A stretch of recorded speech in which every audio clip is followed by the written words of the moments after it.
Merci beaucoup d'être avec nous, Mona. C'est un plaisir de vous recevoir. Partagez. Alors, vous êtes responsable spécialiste RH, coach, consultante. Et justement, cette histoire de plafond de verre, je ne vous pose pas la question si elle existe vraiment. Elle existe. On sait qu'il existe. Elle existe. C'est indéniable. C'est ça.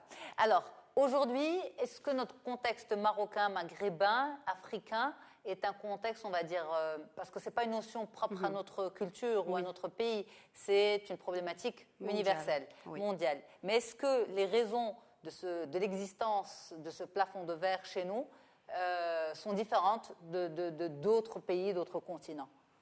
C'est toujours les stéréotypes et les rôles.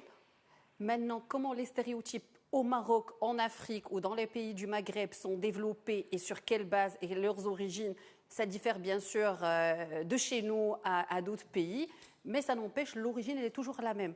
Comment les rôles se sont développés dans les sociétés, comment les rôles sont octroyés, comment est faite notre perception de la femme et de l'homme, comment est faite notre perception de la femme dans l'entreprise, puisqu'on parle aussi surtout aujourd'hui du plafond de verre en entreprise et bien sûr de son Mais c'est la même chose partout en politique, en entreprise, quelles que soient les sphères. Le plafond de verre existe partout. D'ailleurs, aujourd'hui, et en parlant du monde de l'université, il y a de plus en plus de femmes diplômées avec de très hauts diplômes, de très bons niveaux de